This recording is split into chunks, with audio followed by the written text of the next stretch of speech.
offensive line play is a totally unnatural thing. When you're a young kid, let's say you're 3, 4, 5 years old and you want to go out, your dad takes you out in the backyard. What are you doing? You're throwing a ball. Your dad never takes you out in the backyard and says, let's get in a 3-point stance. It's the Ross Tucker Football Podcast. Oh, yeah, it is. But it's not just any Ross Tucker Football Podcast.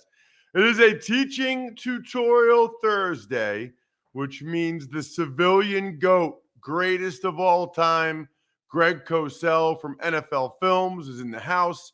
We are, of course, presented by DraftKings. I am realizing right now I forgot to pick winners because, well, let's just say I was out of the country for a week and I am still catching up. That is my bad.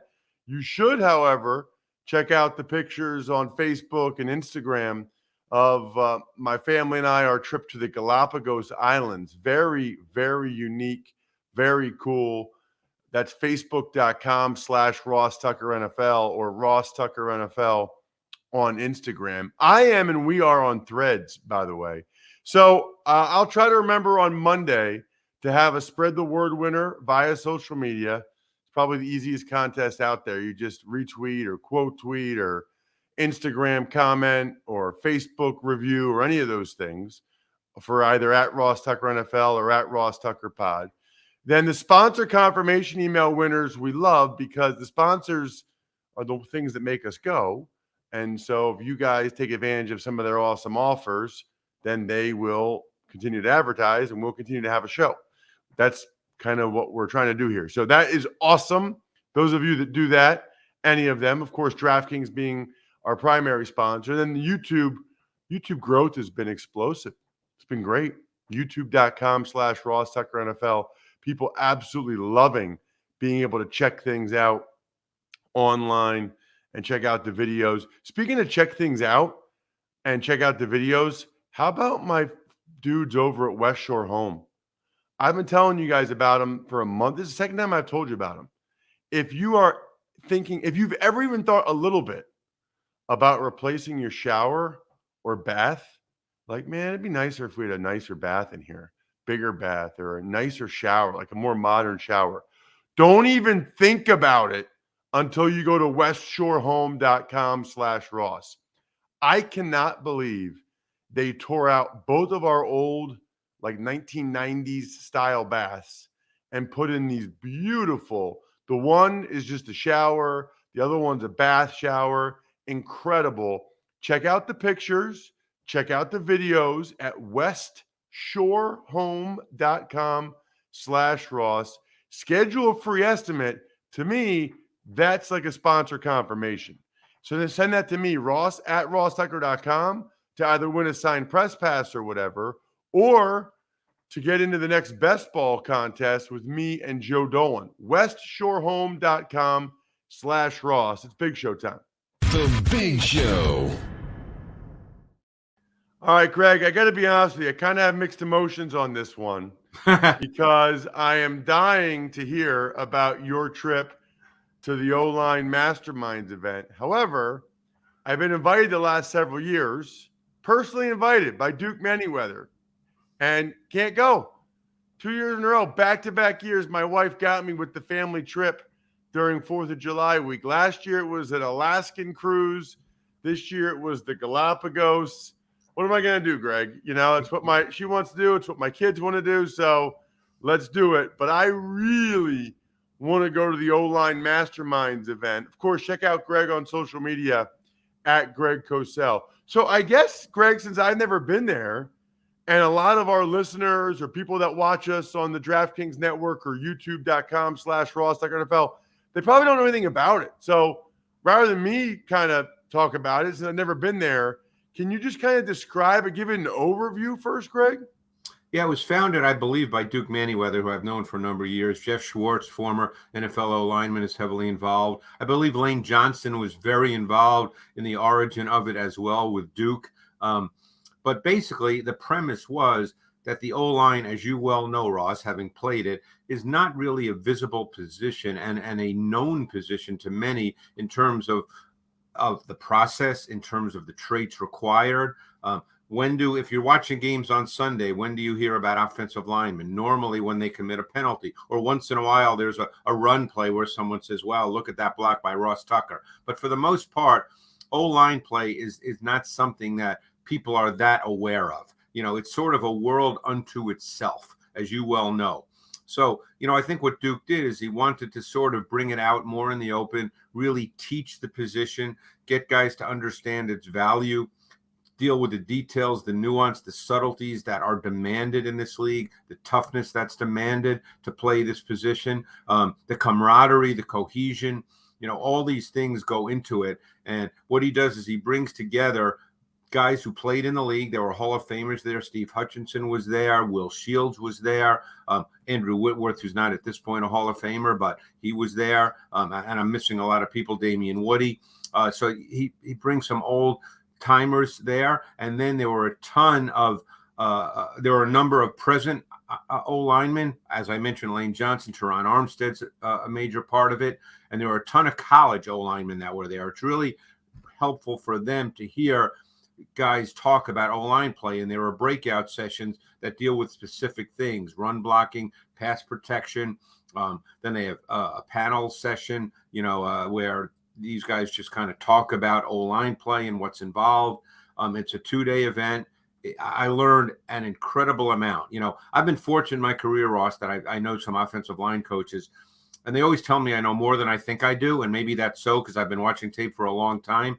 But when you hear Steve Hutchinson talk about O-line play, or Andrew Whitworth talk about O-line play, or Teron Armstead, who's obviously one of the better left tackles in the league, it just resonates with me totally differently. Even though when I hear it, I say, oh, yeah, I think I kind of knew that. But the way they say it, it just comes across totally differently. And I just feel like I learned so much. Wow. Greg, so there's a lot there. I believe it was a 2-day event. There's an awful lot, Ross. Yeah. So the first thing I would say is I think you're right that in general, the television broadcasts don't do a great job of highlighting line play. And I think they should, because I think a lot of the throwing, catching, and running, Greg, is a little bit more self-explanatory. You know what I mean? Like some of that, like people can see that. It's like, more that was a good catch. and visual. Yeah, that's a lot more easy to see for the viewer, for sure. I think one reason, there's a couple, but I think one reason why people seem to like my color commentary, Greg, is because I do talk about the line a lot, and people feel like they learn stuff, because I talk to them about stuff that's going on the line, and they've not really heard that before. And it's really funny too, Greg, because it's kind of known now that O-line and D-line are probably the two most important positions after quarterback, and yet people still don't know nearly enough about those positions compared to wide receiver or running back or whatever, let alone the names of the guys. I mean, they really know if they see a guy get a penalty, or if the replay shows a guy totally whiff or give up a sack, they notice that as well. And maybe it's because of the nature of the beast, Greg, but they don't really show that often.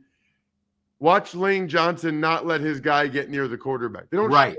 Because it happens so often. And when you do it correctly, it almost looks like it's easy. Like, oh, he's just blocking a guy. What's the big deal? But one thing that Duke Manyweather started with when he gave his sort of opening remarks, and I guarantee most people don't think about this.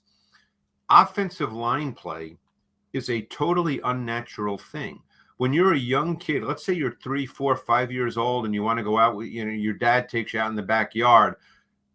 What are you doing? You're throwing a ball. Your dad never takes you out in the backyard and says, let's get in a 3-point stance. It's a totally unnatural thing. So therefore, everything about O-line play is learned and practiced. And I don't think a lot of people think of it that way. It's just not a normal thing that you do athletically as you're growing up. I remember my dad took me out in the backyard. I think I was 2 or 2.5 years old, and we started throwing a ball around. That's what kids do. You don't get in a 3-point stance, Ross. You know that. You know what else, Greg?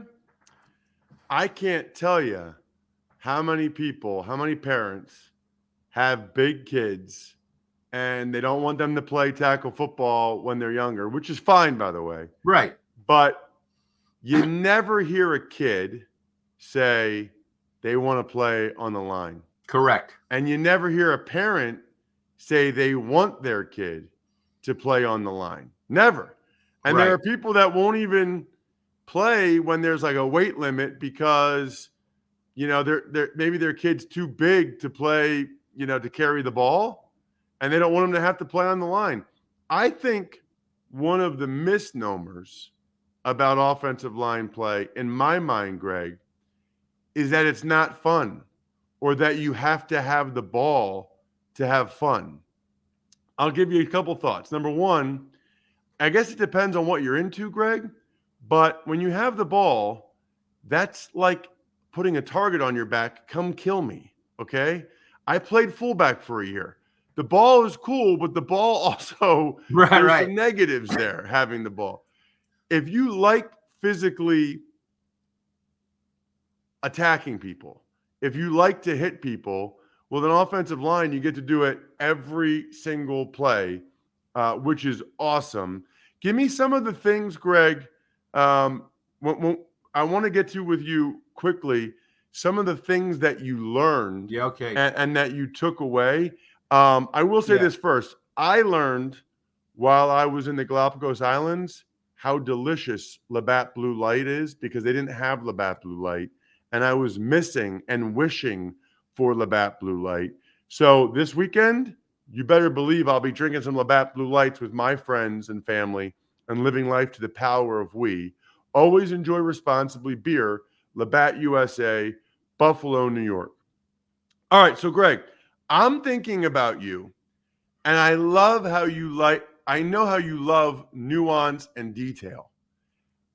I can't imagine there's a position that's more nuanced or detailed than O-line. You must have been salivating hearing all of the little details and things, footwork, hand placement, things you notice on the defense, false keys, dummy audibles. I mean, I'll just let you take the floor with some of the things that you learned. It's funny. I took a lot of notes, obviously, but because it's an unnatural thing to do to get in a 3-point stance. And even if you're not in a 3-point stance, even in a 2-point stance, it's just not natural movements. The thing they start with is they say that the number one thing in the toolbox of an offensive lineman is technique. Because the other factor there too is you're playing against guys who are almost always better athletes than you are, with very few exceptions, obviously. So everything starts with technique. And it starts with foot placement. It starts with hand placement. It starts with the timing of that. It's how you do that. Is the way you're able to generate leverage and power. You have to stay incredibly low. And again, that's not a natural reaction to stay low. I mean, Steve Hutchinson did such a great breakout session with the run game about talking about the first step and the second step if you're going to do, let's say, a drive block or a base block, and how it is so critical, your first step and your second step, and that your second step, that's the one you generate power. You want to make contact right after your second step and be really low, because that's how you generate leverage and power. And then someone asked a great question, said, well, what if the defensive tackle is great with his hands? And he said, it doesn't matter where his hands are, what he does with his hands. If I'm lower than he is and I generate leverage and power with my second step and get into his chest, it doesn't matter what he does with his hands. They're irrelevant. And I thought, just hearing that was, now I've been watching tape. I came back last Saturday or Sunday, and I've been watching tape all this week. And now I'm watching offensive line play, Ross, a totally different way, which is the reason I love doing these things, because now I see things in a totally different way. We can talk about pass protection as well, but I don't want to just nonstop talk. I'll let you react. No, we'll get to the pass protection. I would just say What I teach kids or anybody I talk to, Greg, is that if you don't get your second foot in the ground Yep. before you make contact, you're not going to make that block. You're Nope. not. And so I learned as I was playing in the NFL, and I tell kids this all the time. My number one thing I tell guys to work on is getting out of your stance as quickly as you possibly can and consciously think, Greg, how fast can I get my first 2 steps down? Like, Yep. don't even worry about your hands. Don't even worry about almost where those steps are. Just bam, bam, bam, bam, bam, bam, bam, bam. Like 1, 2, 1, 2, 1, 2. Because if you get that second foot down before contact, you got a great shot. If you don't, you have none. None. And see, it's funny you say that because Steve Hutchinson said that's why he much prefers a 3-point stance, because he said as an offensive guard, he wanted a line as far back as he could from the center. And obviously if you're in a 3-point stance, because they deal with the point of the helmet, so that allowed him to be further back, so he had room and space to stick his second step in the ground to generate leverage and power just before contact. He said if you're in a 2-point stance and standing straighter up, number one, you're standing straight up, and you've got to be closer to your offensive center because of otherwise the refs call you for being too far back. So, these little details I thought were absolutely fascinating, but you're 100% right. You've got to stick that second foot in the ground, and that's how you then generate leverage and power. Yeah, that's a great point. What did you learn in Pass Pro, Greg? Well, it's funny. Pass Pro is what most people think about. And I thought what Andrew Whitworth said to me, I never thought of it this way. And of course, he's a guy who played, close to 20 years, if not 20 years, and, a savvy veteran. But he said something that really resonated with me, Ross. He said, I don't have to do anything. They have to get to the quarterback. He said, I don't have to do anything. And the more I thought about that, I started to think, what he's really saying? I don't have to run after a pass rusher. He's got to decide how he wants to get to the quarterback, and then I just deal with it. Because, when I watch tape, I see a lot of tackles sort of run after pass rushers, step forward, really try to go after them and get them. And, the way Andrew Whitworth said that, I just like, wow, that is so great, because their job's to get to the quarterback. My job's not to run after them. They have to get to the quarterback. So, one thing I learned was a lot of guys think in terms of speed to power, Ross. They think, hey, if a guy can beat me that I'm playing against with speed to power, then I want to shorten his space, because I don't want him to be able to generate space to create velocity to win with speed to power. If he can't beat me with speed to power, then you know what? I want to create as much space as possible and let him make all his moves, be flexible, be bendy, do whatever he wants. But eventually he's got to come to me because he's got to get to the quarterback. So, I don't need to run after him. I let him do all his stuff, and eventually he's got to come to me. So there's a lot of truth to that. And what that speaks to on some level, Greg, to me, is just patience. Yeah. You know what I mean? Just patience. And I will say, Greg, that's especially the case when you're 6'7", 345 like Andrew. Right. And, you're just hard to get around. I mean, you're just a big person. I think probably the smaller you are, the more you need to change up your stuff, and the more aggressive you need to be at times, because you're not as wide and long and big to get around. But that's absolutely how someone like Andrews, with his size and ability, or even like DeJuan Jones, who the Browns just drafted, right? Like, he should be patient. And I mean, it's going to take more than 3 seconds to run around him. Well, what was a great example of that. He's going to, he was the first ballot Hall of Famer and one of the best left tackles. He's in the mix of the top 5 of all time. Joe Thomas was like that. Joe Thomas never looked like he was working hard to pass protect. He was big, he was long, he was athletic, and he played with such easy patience, and again, he had a trait set that was high level, but still. But the other thing they talked a lot about was how great pass rushers try to break the rhythm of your pass set. They try to break down your posture. And that, so you as an offensive tackle, you've got to change up your sets to break their rhythm. So you can't pass set the exact same way with your steps, with your hand usage. You have to do different things because you've got to try to break their rhythm. Because as you well know, Ross, in this league, fractions matter. You break a guy's rhythm for a millimeter of a second, that might be all it takes, and you've got him blocked. Well, when you're like in college, Greg, the coach says, all right, you kick step like this, then you punch. In the NFL, if you do the same thing every time, you're dead. You're dead. You got no shot because they'll figure it out and they'll beat you. Gosh, Greg, we could go on a lot more. Ross, you gotta talk to your wife. You gotta go next year, man. You would absolutely love this. Oh no, I am dying to go. Greg, thank you so much as always. Really appreciate it. Thanks, Ross. Absolutely awesome. Just like ExpressVPN is awesome. Watching Netflix, like a lot of you do, without using ExpressVPN is like going to a casino and only being able to play in the slot machines. Why would you limit yourself like that? I mean, it just doesn't make any sense. I know recently my wife has gotten back into Friends. That was like when we were in high school and college.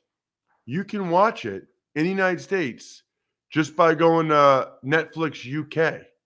Think about that. You want to watch any Friends episode? Netflix UK.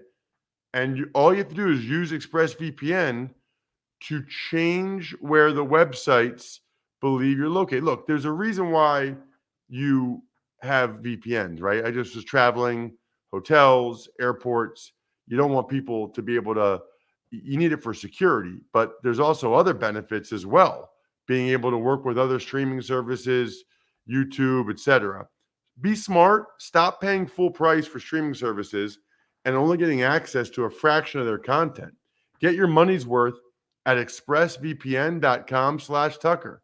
Do not forget to use my link at expressvpn.com/Tucker to get an extra 3 months of ExpressVPN for free. Tuck's Takes. All right, Ross. It's finally official. The Jets will be the team featured this year on Hard Knocks. Love it. I feel like it's perfect. I'm excited about it. It's funny because I tweet this or put this on Instagram, and Jets fans think I'm being critical because I said it's perfect, and it's even better that they didn't want to be on it. I'm not anti-Jets at all. Not even a little bit. I think the Jets were the most entertaining choice. They just traded for Aaron Rodgers. And the fact that they don't want to be on it, I think actually adds to the intrigue. How will they treat it? How will they act? I think it makes it a little bit more interesting. So there's nothing negative about the Jets. I hope the Jets have a great year. They have awesome fans, and they haven't made the playoffs in over 10 years. 60 semifinalists were named for the Pro Football Hall of Fame yesterday. So I guess what jumps out to me about that, Jack, is just how unbelievable it is to be in the Hall of Fame and how many good players there are.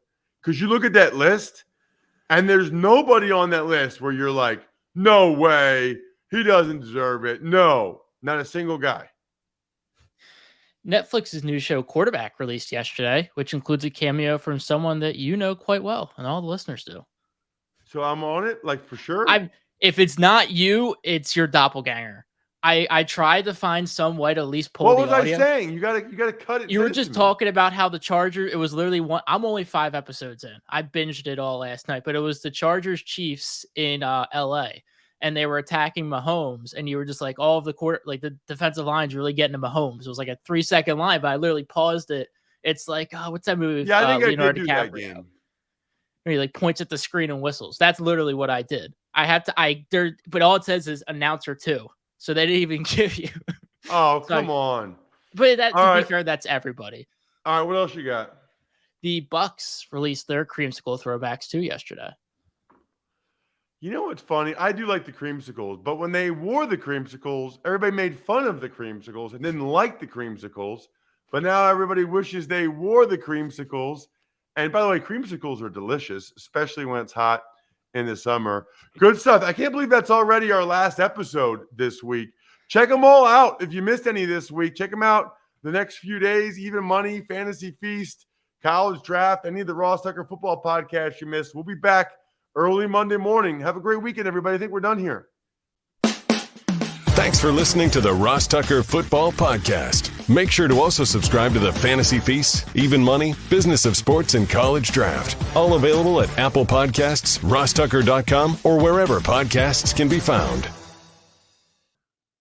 Never done until I give the requisite shout outs to these companies I love, because you guys are the ones that own them. Pizza Boy Brewing, Sporticulture, HumanHeadNYC.com, SteakhouseSports.com, Go-Bengals.com, BackOfficeSchedule.com, and MyFrontPageStory.com.